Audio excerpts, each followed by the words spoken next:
Have you ever thought about this? Like the things that bother you most say something about who you are and what you think and the way that you see the world. One of my favorite things, and we'll just be really vulnerable and open. I think my wife's biggest pet peeve of me is when we go see a movie, I pull out my phone and I check trivia the whole time, right?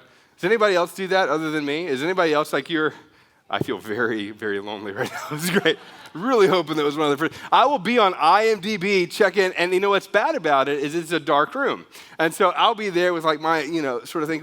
And I think it's so interesting. It's like, yeah, I don't want to like show us off in the movie theater. And even if there's like 10 people there, you can see like it's just my face lit up and it feels like a horror movie within a movie. You know what I mean? It's like this weird thing.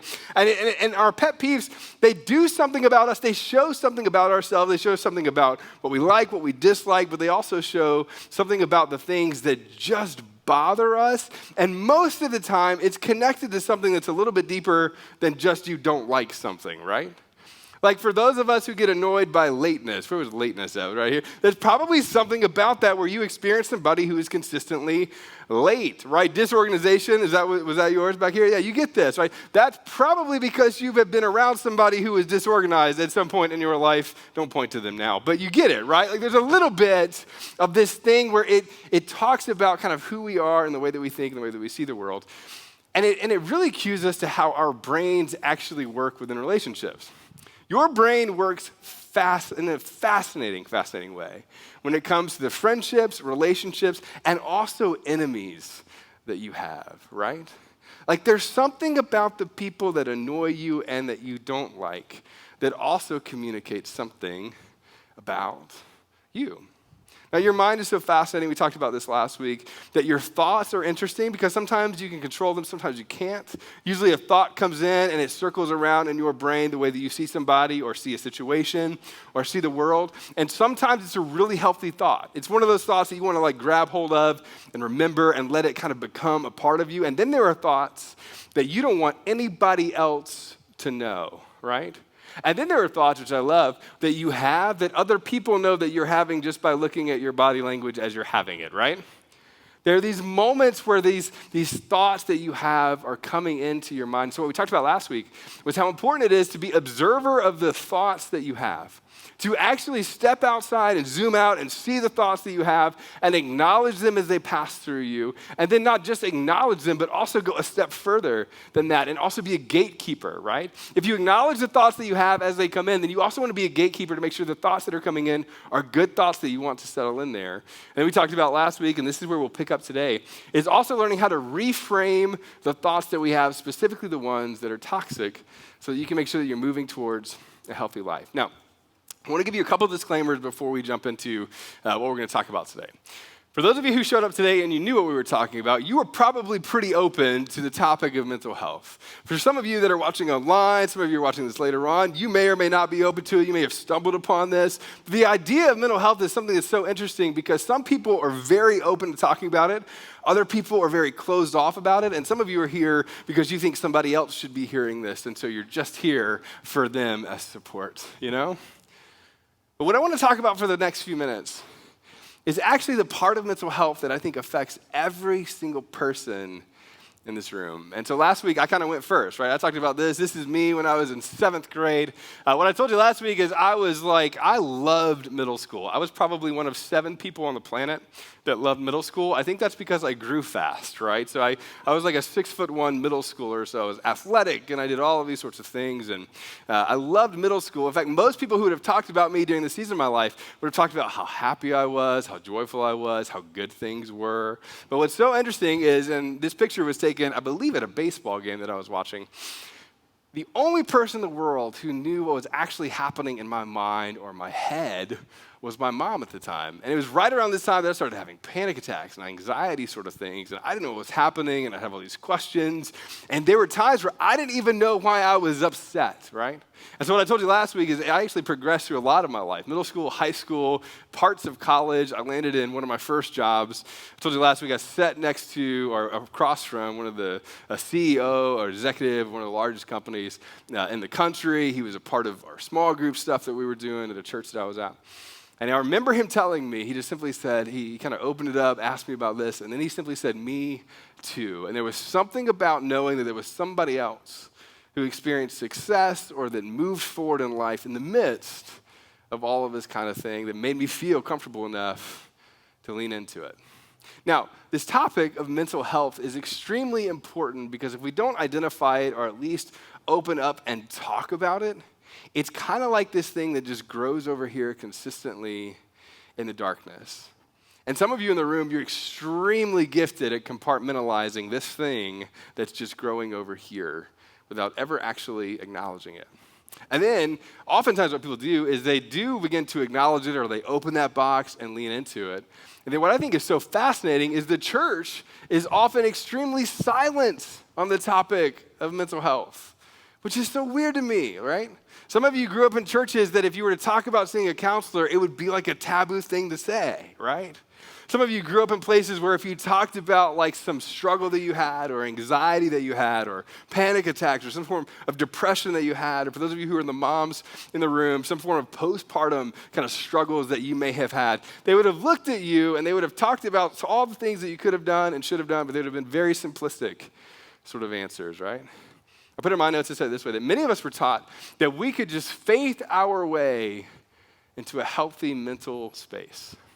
I remember being told, the only other person I told during that season about this, he was a great guy, but he just gave me this list of things to do, and it involved just praying more or praying harder or believing more, and it was things that I tried to muster up, but they never actually solved the problem. And so for those of you who are here, here's where we're going to start. So we're just going to level the playing field right out the gate, right? Say it this way, that you can be a person of deep faith and still struggle with mental health, right? You can be a person on the fringes of faith or disconnected from faith or deconstructed the whole thing or an atheist or agnostic and still struggle with mental health. You can be a person who is successful and you look at the numbers in your bank account and you just breathe. You're great. You feel good. And you could be struggling with mental health. You can be a person who is extremely young or extremely old and struggle with mental health. This is the fun. You could be a Democrat or a Republican or you fill in the blank and still struggle with mental health. Some days more than others. You could be an Ohio State Buckeye or a... Yeah, I know where my bread's buttered. I get it. I get it. Yeah. I still struggle with mental health. In fact, statistically, and I think this is so fascinating, when I read this stat, it kind of blew me away.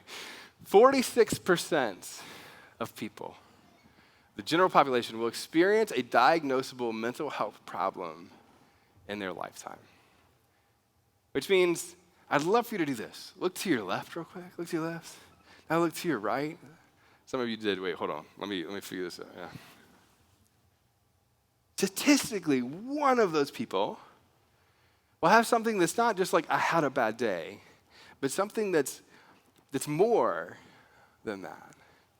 And one of the best things that I think we could do is normalize the fact that all of us struggle to an extent, and then about half of us struggle when it comes to mental health in a way that's difficult, and we have to navigate that with help. So I want to introduce you to one of my friends. This is Dr. LaTanya Carter. Many of you know that I was in Michigan for a while before we came here. Yeah, I said it. Anyway. And we were in Traverse City, and I got to meet Dr. Carter, who is an extraordinary psychologist. She's unbelievable. And we actually did a series on mental health while we were there, and we talked about some things. And I think what she did for me as we were talking, even in our interview time together, she began to unlock things that I hadn't thought about and begin to normalize thoughts that were hard for me to sort of grasp, especially as a middle-class white Christian in suburbia. And she began to talk about things that unearthed sort of the things that are just happening with so many different people. And so for the next couple of minutes, I want you to see this interview that I did with Dr. Carter as she talks about sort of the science behind our mental health journey, but also some of the stats around how most of us at some level will experience this in our lives. Let's watch this interview together.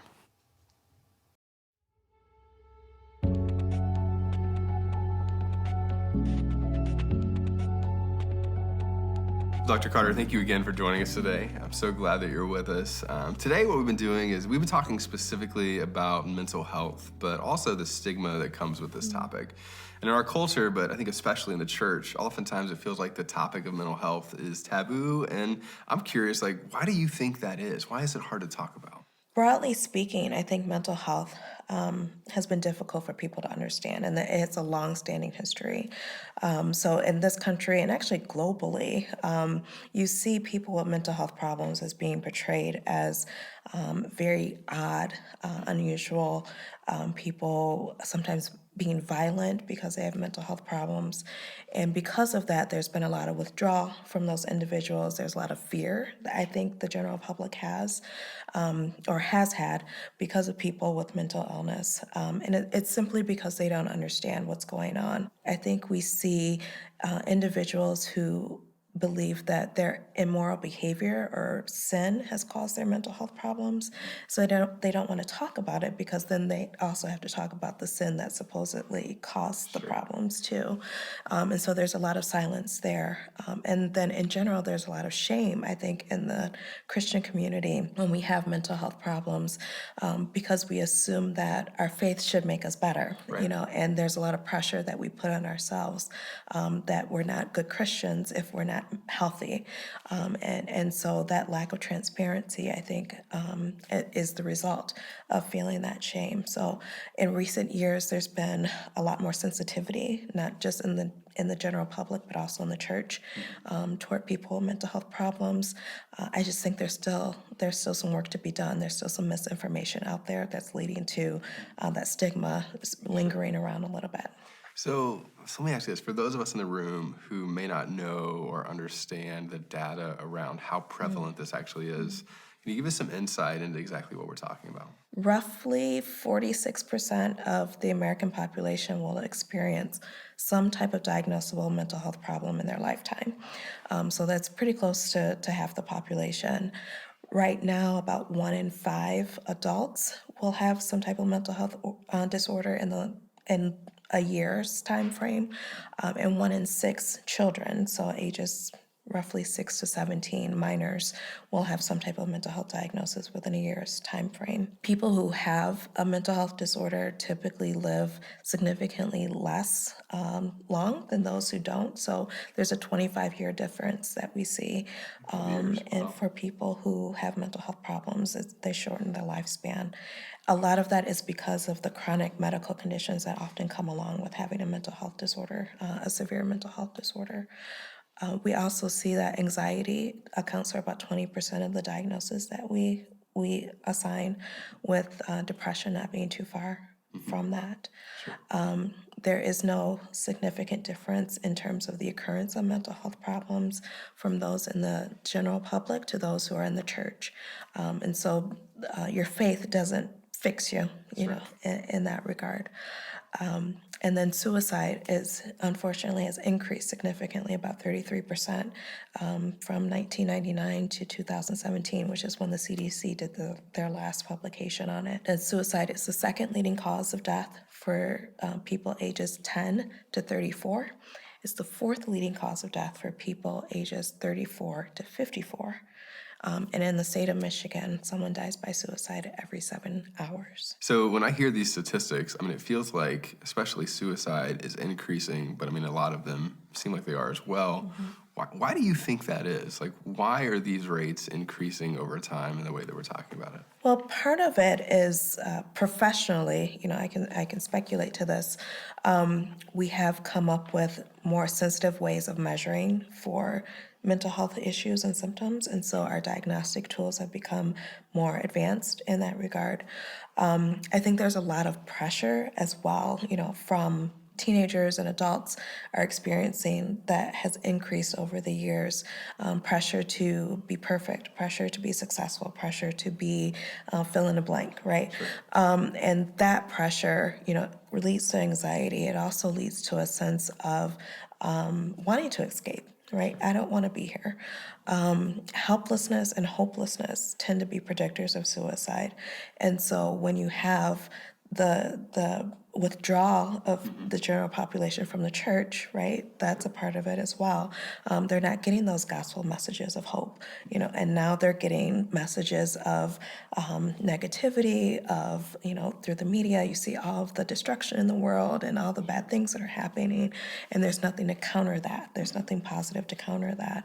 And so despair can set in and lead to wanting to take your life because of the things that are going on, or even short of wanting to take your life, anxiety and depression increase because of all the things that you're exposed to. Sure.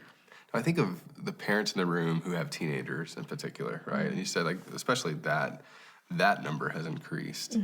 How would you talk to a parent about that and having that conversation? Because I think there's probably some parents who would go, well, I don't even know that I would want to plant that seed, or I don't even know that we would even want to talk about depression like that. What would you say to them? Right. You're not planting a seed, right? It's a myth that if we talk about it, then somehow the person's going to do it, right? So I think when we don't talk about it, then the people are going to do it because they feel like nobody cares, right?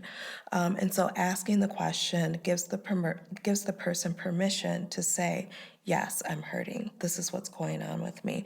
I'm terrified because I'm thinking about taking my life. That's not a comforting thought, right? That's a terrifying thought. And so I would encourage parents or spouses or whoever to say, I've noticed these things about you. I noticed you don't seem as happy. I've noticed that you're more withdrawn. I've noticed that you're more irritable, and I want to understand what's going on with you. Can we talk about how you're feeling? And in that conversation, you can ask, have you had thoughts about hurting yourself? I know that's scary and we don't want to bring that up, but it's so important to go there with your child or with your loved one to make sure that they're feeling safe. So even in just what you were describing with the numbers and the statistics that you were giving, it feels like there's almost a spectrum, or there's kind of a range of people that are kind of walking this journey and what that looks like. So I think my question is, what would you say to the person who's going, I might be somewhere in that spectrum, but I'm not exactly sure where. What's my first step to take right now? I think being honest with yourself about what you're experiencing and what you're feeling, being vulnerable, not being afraid to be vulnerable. I think denial is a very comfortable place to be. And sometimes we get lost there and we even minimize to ourselves what we're experiencing, and we put on this front that things are going so well and we're feeling good, but really on the inside we're not feeling great. And so being vulnerable enough with yourself to say, I need help, I'm not doing okay. And then closely following that step would be the next step of then finding a person to talk to, taking that courageous step and saying to someone that you trust, a safe person, I'm not okay and I need help. I think if you can have someone to walk along with you during that journey, it makes a huge difference in terms of your outcome and your healing process. That's great. Dr. Carter, again, thank you so much. You're welcome. So for many of us, right, this is something that we don't tackle on a daily basis, or we don't lean into. And what's interesting is that many of us work with people, many of us have married people, many of us have people in our family, many of us have people that we're close to, that we just don't quite lean into this. And the other side of this, that if we're really honest on, many of us actually have sort of these silent or private struggles, and it may not feel as big as some of the things that we just talked about, but it's something that feels like it's growing in the darkness that we just haven't sort of opened the box on or leaned into yet.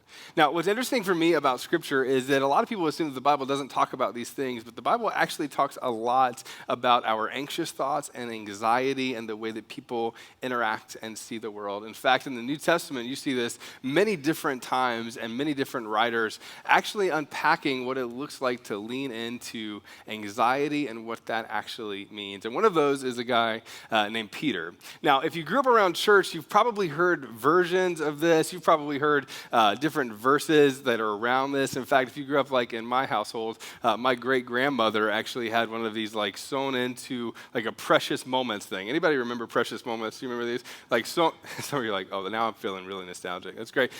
This, and it would hang in the bathroom. And this was the verse that she would have hanging in the bathroom, which I'm not sure why she had it in the bathroom, but we'll talk about that later. It said this. It says, cast all your anxiety on him because he cares for you. Can you imagine seeing that in the restroom of an 84-year-old woman? It's amazing, yeah. Now, this is one of the most famous verses, I think, in the New Testament. If you've been around the Bible, you've seen this quite a bit, and you've probably heard this a little bit. In fact, you've probably heard this quoted in different contexts before, that this idea of casting all of your anxiety or struggle or the things that are happening in our mind, the things that we can't control yet feel uncertain, just casting that on him. Now, the part that gets left out, I think, is actually the part that makes this so fascinating and interesting, right? Like the only way this doesn't become just a meme that gets shared over and over and over again that's a really cute phrase is if you actually understand the verses that lead up to this. Because it's not just about, sort of wishfully throwing up your cares to a God who may or may not be up there as you pray to the ceiling fan at 3 a.m.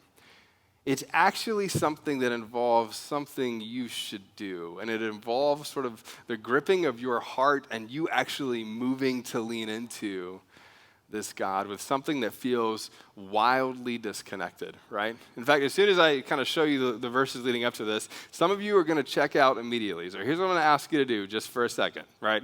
As soon as you see the next verse, I'm going to ask you to give me at least 2 more verses and then we'll go together through it, all right?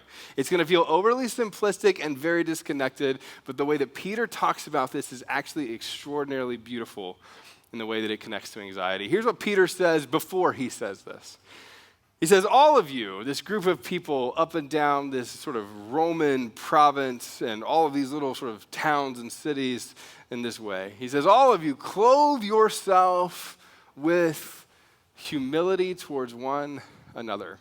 Now, what's so interesting is when you read this in the original language that it was written in, clothing yourself is almost like this imagery of you just sort of dressing somebody that you care about, right? How many of you at some point on a date have given your jacket away to the person that you love, whether they were cold or not? You just wanted to do that, right? Anybody? How many of you on Halloween, whenever you did your trick-or-treating, had to give your jacket to one of your kids at some point during the night? You get this, right? Like my Spider-Man was wrapped up in my North Face. There's a little bit of that. It's wrapping and clothing and making sure that you are surrounded by humility.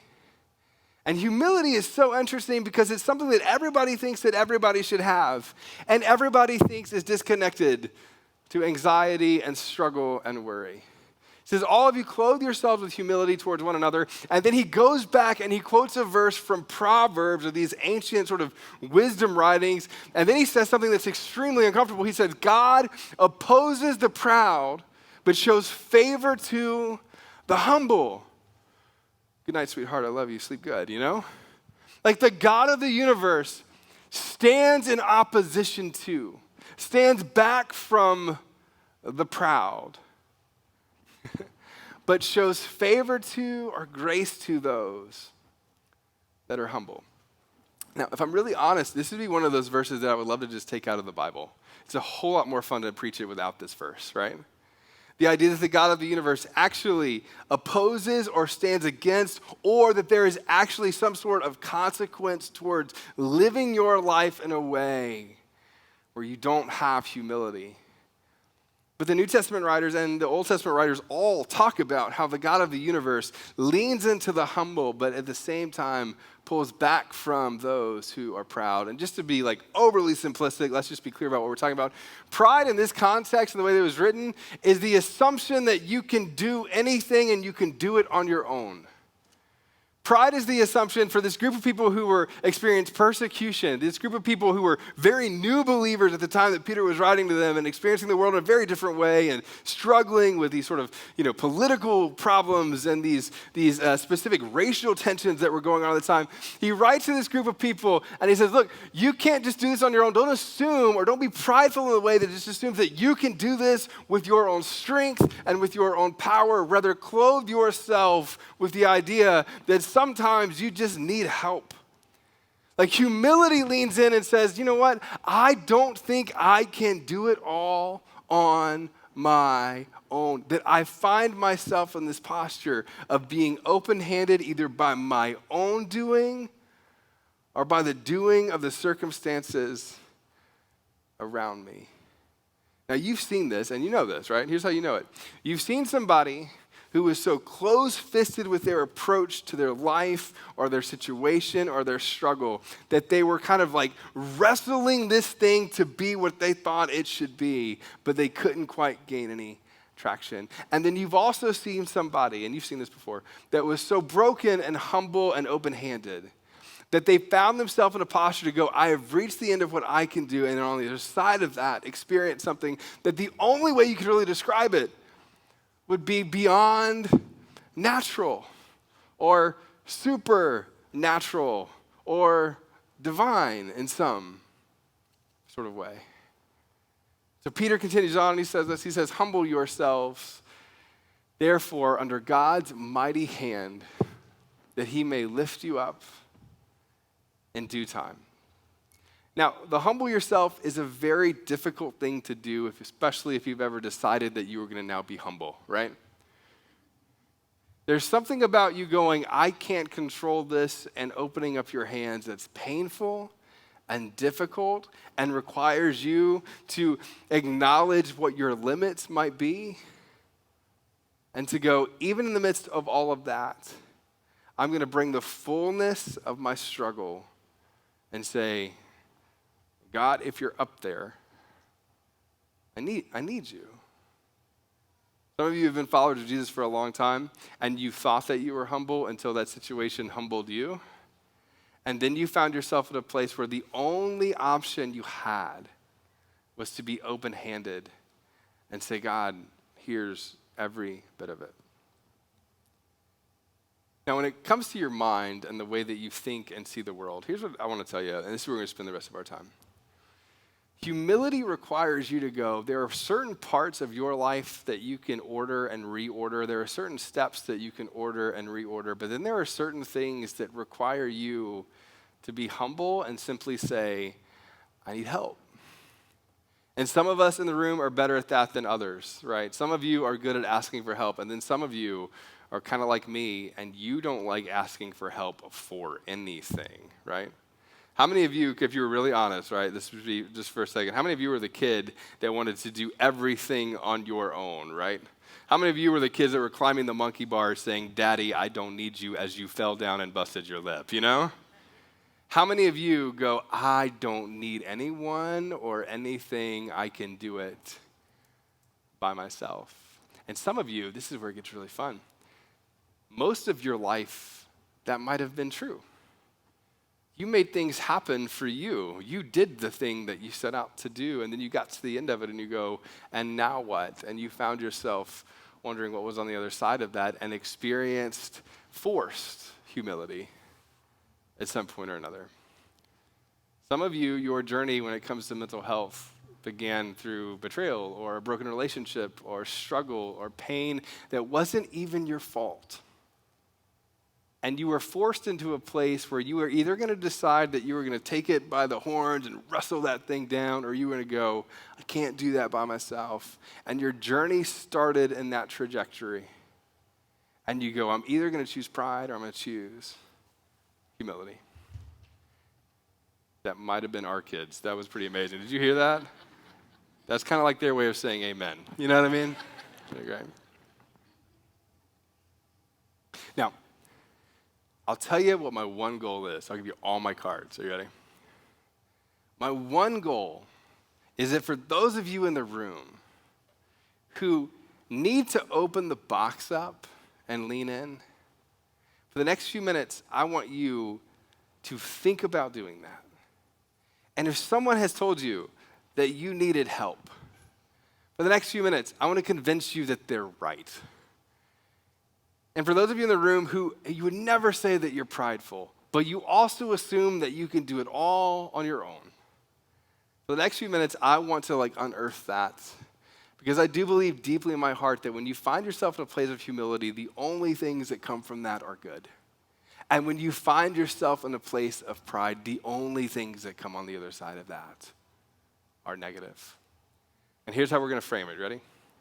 That many of us in the room, we need someone, and there will one day be someone who needs the healthiest version of you. And if you're a parent, it's a no-brainer. If you're married, it's a no-brainer. If you have a friend, it's a no-brainer. If you're breathing, it's a no-brainer, right? That you at times in your life will need somebody, and many of you need someone right now, and that there will be a day, and it could be this day, where there's someone who needs the healthiest version of you. And your decision to keep those things that are growing in the dark and in a box and over here is only eroding your ability to be the healthiest version of you for somebody else. I put in my notes, I said it this way, that one of the greatest gifts that you can give to the future you is to work towards being the healthiest version of you today or right now. 10-year down the road you will only thank you for listening to the guy with a Britney Spears microphone and slightly too tight jeans and a jacket that didn't quite fit today. You know what I mean? Like some of you, when you fast forward 5 years or 6 years or 7 years down the road, the greatest thing that you could ever do is say, I leaned in and decided that I was going to do that thing. And it requires two different things of you. I deeply believe this. It requires you to do the work of reaching out for help. And it also requires you to do the faith work of doing what Peter talked about, but not just in some random vacuum or some meme-worthy sort of quote, but for you to actually cast all of your anxiety on him because he actually does care for you. And because he actually did set up the world in a way that you can experience its beauty and power and wonder as you lean in the way that he's called you to lean in, which is with open hands and full humility.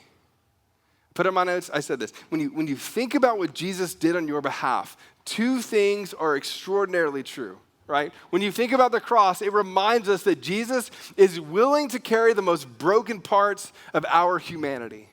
That Jesus goes to the cross and he takes the sin upon himself. He takes all of the pain of the world on himself. He takes all of it on him, all of the most broken parts of you and me, because he's willing to do that because of how he loves us. But the second part is the more powerful thing, I think, and that's that the resurrection then reminds us that Jesus has the capacity to also carry the most broken parts of you and your story and your struggle and all the stuff that grows over here that you don't want to look at. That he both deeply cares enough to go through all that he went through, and he is capable and has the capacity to carry all of that and carry you to a place of health and healing and wholeness as you partner with him with open-handedness and humility. But if you don't, you break yourselves against the consequences of the way that the world is. And so as I was thinking about you this week, and I really was, I love praying over imaginary chairs on my virtual tour of the exchange when I do this. It's kind of fun. And I think about who was going to be here, and we were praying specifically, like for the people that were going to be here. I got to thinking to myself, what would actually happen if every single person in this room, whether they were a follower of Jesus or not, or fully grasped Christianity or not, or were still deconstructing or reconstructing, wherever they were on that spectrum, if everybody for just a little bit of time assumed that the God of the universe loved you so much that he wanted you to experience the best possible version of all of these things, and that he also invited you into participating into your own wholeness and healing story when it came to your mind. And so here's kind of the challenge for you this week, and this is what I'm really hoping for you. We talked about last week how you can be an observer of your thoughts and a gatekeeper of your thoughts and how you turn sort of toxic thoughts and reframe them and that sort of thing. But I want you to take like an even further step.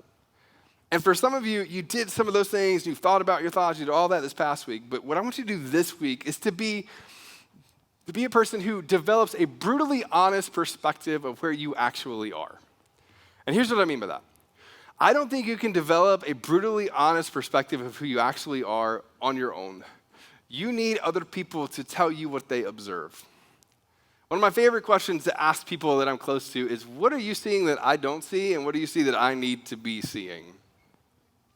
Because when you begin to do that, all of a sudden, you're looking through the lens of somebody who both cares for you and loves you and is giving you a gift of actually seeing you for the way that you actually might be. I love talking about this. It was kind of fun. So we had a baby.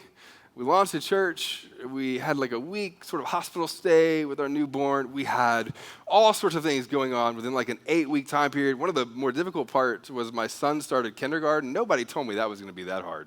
Nobody told me I would just do roundabout after roundabout checking on his recess. You know what I mean? Like, and here's my man card. You know what I mean? Like, there was a little bit of that. We walked through all of this, and I'll tell you, I had 4 people over the course of like a 3 or 4 week period go, hey, look, and they said it so kind, because there's kind people, you know, they lean in like, hey, you're so good. You're doing so good. It's great. I think you need to talk to somebody. I'm fine, you know, I'm good. I don't need that. You know, I'm really fine. You know, I come back, I'm fine. Well, how are you sleeping? You know, I'm sleeping about, you know, I don't want to talk about that. Let's talk about that later. You know what I mean?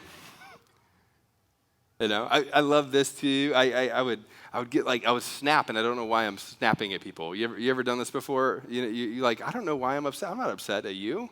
Look, Burger King, sometimes you mess up my order. I get it. It's not a big deal. Like, give me the Nug Nugs. I want them. You know, like, it's not a big deal. Like, there's a little bit of that, you know?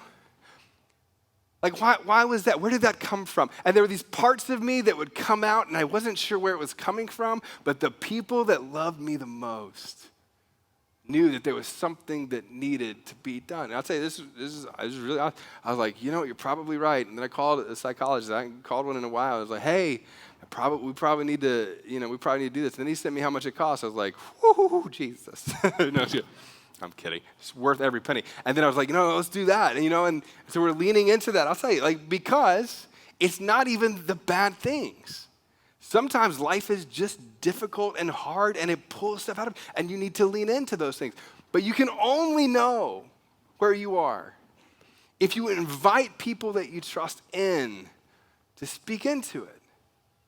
Some of you need to be as brutally honest with yourself as you invite your board to be with you, or the people that you lead to be with you, or your closest friends. Like, you need people to be that honest with you in a loving sort of way. The second thing is this: I think that you need to choose to submit to a wise process of healing whatever that thing is. I think you need to observe what the thing is. I think you need to have a great perspective of it. I think you need to open that box, and then I think you need to be extraordinarily wise in the process that you take next. And part of that wisdom is you doing this. That I'm not going to try to control it all. I'm not going to manipulate it all. Some of you, you're so talented at this, and you know this. This isn't like a talent we celebrate, but you could spin the worst possible thing, and you look good on the other side of it. You know what I mean? What does it look like for you not to do that, or for you to submit to a process with some people who love you, who will call you on your BS? What does that look like for you? I think you need to choose to submit to a wise process of healing. And then the third thing is this, and we've talked about this quite a bit over the last month and a half. But I tell people all the time, there comes a point in your life where I think you predetermine that you're going to submit to Jesus. And let me be really clear, because this is always so interesting, especially people who are wrestling through faith or grown up in church, not sure what to do with this, and I totally get it. There's submitting to the way of Jesus. There's submitting to the things that Jesus taught. There's submitting to the Bible or Christianity or the things that make us feel good, and also all of the other idols that we put together that represent who we think Jesus could have been or might have been. And I'm not talking about any of that. I want you to predetermine to submit to the person of Jesus. And say, whatever it is that you lead me towards and call me to do, I'm going to do. And here's what I promise you. The very first thing will be something that you probably don't want to do. The very first thing will likely feel uncomfortable, and you'll be tempted to go, I don't know about that. But one of the greatest gifts that you could give your future self is to stop playing around with the Christianity thing or the belief thing or the is it this or is it that, and to go, I'm going to bypass all of the check boxes that I got to do to be cool with the church. I got to bypass all the things that, I'm not allowed to say or do or say. I'm going to bypass all that. And the thing that I'm going to fix my eyes on is, who is Jesus? Did he do what he said that he was going to do? And then what is he asking me to do? And I'll tell you this, and I mean this heartily. When you talk to people like in their 80s or their 90s who at some point along the way prayed this prayer and meant it like for real, you discover a group of people who, through the highs and lows and pains and sufferings and difficulty and stock market this and stock market that and house this, house that, this happened with my kids and then this happened with my kids, and this happened in my marriage and then this happened in my marriage, and lost a job here, got a job here, didn't like that, but all of that. And in the highs and lows of every part of their own humanity, what they discover is a God who wanted to meet them in the smallest moments and the biggest moments, and in the things that they cared about, and the things that they didn't even know that they cared about, and the things that kind of circled around in the back of their head. And he unearths it all. And when you come to him fully open-handed and trust him, and then you predetermine with your life that you're going to give him that, all of a sudden your life doesn't immediately just get better and your problems just all go away and then you go skipping off into some sort of whatever. It's not that. It's that you invite the presence and the peace of God into every part of you. And you see the world and experience the world so differently. So I'll tell you, when it comes to you and whatever your journey is, when it comes to making sure that you're healthy when it comes to your mind, I think you are a participant in that, which means that you have to be wise and open-handed and extraordinarily humble to say, I need help. And then I think you have to go, God, as I do that, I invite you into every bit of the rest to do what only you can do. So here's what we're going to do to sort of end our time. I'm going to invite Caleb to come up. In a few minutes, we're going to do a song to wrap up our time. I want to put this up on the screen, and that's the statement that we said earlier. That you need someone, and there will be someone who needs the healthiest version of you. Here's what I hope happens over the next week. I hope this keeps you up at night. I hope this bothers you just enough. I say this all the time, I don't know why 3 a.m. I'm going to come down here. I can't see you. I'm going to come down here just for a second. Video people love it when I do this. It's great.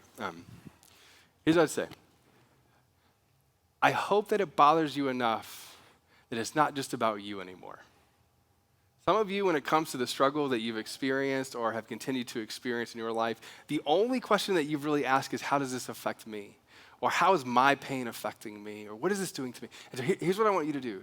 I want you to go, I want to fast forward 3, 5, 7, 10 years down the road. And I want you to think about what your relationship with your spouse could be like if you decided to lean into this right now. Dads in the room? All the dads, look at me just for a second. Just first, some of you are older than me and wiser than me. I totally get it. You totally are. We all agree with you, yeah. But just for a second, assume that this might be true. What do you hope that your son or daughter says about you and their experience on the other side of you 3, 5, 7, 10 years down the road? They will tell a story when you're not in the room with people that they trust. And the story that they tell will be about their experience with you. Now, fellas, come on, leave me for a second. What story do you want them to tell? And are they going to tell a story that you don't want them to tell simply because you decided not to do this thing? Come on. For those of you in the room who are leaders, right? Women, men, all of you in the room who are leaders, and you know that you're a leader. The people that report to you in your organization or your company or your home, you wouldn't say reporting, but you get it, like your children, like all of that, they're going to tell a story of you one day. And they're either going to tell a story of the healthiest version of you because you decided to lean in, or they're going to tell a story of you that you wish that they didn't tell. Come on, you know this because you know this about the people that lead you. you know whether they're healthy or not. At some point or another, it comes out, right? So the question for you is you get to decide now. You get to preemptively decide that 3 years from now, 5 years from now, 7 years from now, I'm going to do what God called me to do. And I'm going to be humble. I'm going to say there are things that I need help on. And then you're going to go, God, in the midst of everything that I can't control, God, enter into this thing and do it only. I want to say one last thing, and then I'm going to pray for us. Some of you in the room, at some point along the way, you're in the midst of unpacking, deconstructing your faith, pulling apart the Jenga puzzle. I get all of that. You have questions, you have doubts, you have struggle, all that. And a lot of times, it's because churches don't talk about this stuff or it feels whatever. And your issue's been with the church or your issue's been with questions that you didn't process early on, and you're just not sure where you stand with faith. Here's what I would tell you, right? Right now, you're in a season of life where you're extraordinarily engaged and you're extraordinarily interested and you're also extraordinarily vulnerable. And here's what I mean by that. You're vulnerable in the sense that the biggest temptation that you could have would be to live from your doubts and not knowing what could be on the other side of those questions. And you could begin to live as if there was no God who was engaged with you. And here's what I want to tell you. If you're in the midst of deconstruction, awesome. We exist for you. This is why I woke up this morning. And I wish that I could convince you to live as if it were true as you process your faith. Not pretending, not faking it, not doing that. But still praying the prayer sometimes. God, if you're up there, totally great prayer to pray. I'd love to invite you into my marriage here where I'm struggling. God, if you're up there, I can't control this thing. I'm still working. That's great. But if you're up there, I invite you to do this. God, I feel like I'm doing this with so many things, and I'm not even sure. I'm pissed at you. I'm angry. I'm frustrated. I'm confused. Great. All those things, great. But I'm going to live my life as if it's true. And here's what I promise you. I promise you this. Take it to the bank. And if you don't, I don't even know. I mean, what are you going to do? You can yell at me. I don't know. I could be wrong. Whatever you're going to do. But here's what I tell you. Ready? I promise. I believe this with all my heart. I promise your life will be better is if you lived as if it were true. Not all the stuff that you walked away from that you should be deconstructing. I love that I just about smacked Doyle in the face. That would have been great. But lived as if he were still present in the midst of your struggle. And I promise you, 3 years, 5 years from now, as you sort everything else out, you will be glad. Be glad that you did. So I'm going to ask you to do. I'm going to ask you to stand if you would. What I'm going to do is I'm going to pray for you. And as I pray for you, Susanna, the band, they're going to lead us in a song about what this peace kind of stuff is that we've been talking about. Here's what I'm going to pray for you. And as I'm praying, here's what I'm going to ask you to do. When I talked about someone needing the healthiest version of you, as I pray for you, I want those people to be in your head. Not as manipulative, because it's really not. If you have kids, they exist, and it just is. If you're married, it is, and it just exists. If you are a leader, the people that follow you exist, and they're there. It just is. I want you to have those people at the forefront of your mind. And as I pray for you, I want you to go, what in my life have I kept in a box that I've been unwilling to open up and look at when it comes to my thought life, my mental health, and my own struggle? And then we're going to sing this song. It's called Peace Be Still. And essentially like this invitation of God to do what only he can do in our hearts and in our lives. And here's what I ask you to do. If you're a person here and you're not a follower of Jesus, I want you to have those people in your mind. And then I want you to go, well, if this actually might be true, and then I want you to consider what Peter said. And if you're a person here and you are a follower of Jesus, I know this sounds odd and I know it's church, you can feel churchy, but I'm going to ask you if you would, as a sign and as a posture of what's happening in your heart. I'm going to ask you at some point along the way, whenever you want to do it, to sing part of the song with your hands open and out as a symbol of saying, I'm not going to do this. I'm going to choose to do this. The things I can't control, God, I'm going to be humble and do this. The things I don't know about, I'm going to do this. And I'll tell you, and I know this sounds weird, and if you're not a person who's expressive, except for Ohio State games, I totally get it. But there's something about our body matching what is going on in our hearts and our minds that actually matters. And the great thing is you know everybody around you now because you know their pet peeves. So you're best friends. You'll be great. So it's easy. But at some point, I want you, if you would, if you're a follower of Jesus especially, I'd love for you to sing this out with open hands, saying, God, I surrender these things to you, and I trust you. Let me pray for us. Father, we thank you for the stories that we get to tell one day, and the stories that will be told about us. And God, all of the stuff that most everybody in this room we're carrying to some level, God, give us the courage and the strength and the wisdom to open the box up and to lean in. God, I ask for those of people in the room that are followers of you and have predetermined to submit their lives to you. God, I ask right now that you would remind them how close you are. And whatever they're clenching, God, I pray that you would just unclench their hands. And you would remind them of your faithfulness over the years and things that they couldn't control before. And you would begin to bring healing to their mind and to their heart. And I pray for the people in the room who aren't sure what they think about faith yet, or have been hurt and walked away, or deconstructed, or in the process of reconstructing, all of those kinds of things. God, it's all valid, and it's all real, and it's all good. And at the same time, I pray that they would acknowledge that they could walk away from certain things and at the same time experience the person of you. And I pray that as they take those steps, that it would feel undeniable and extraordinarily tangible, that you both care for them and the things that they care about, and that you would show them that you have the capacity, not in their strength, but in your strength, to bring healing and wholeness to their lives. In Jesus' name we pray. Amen.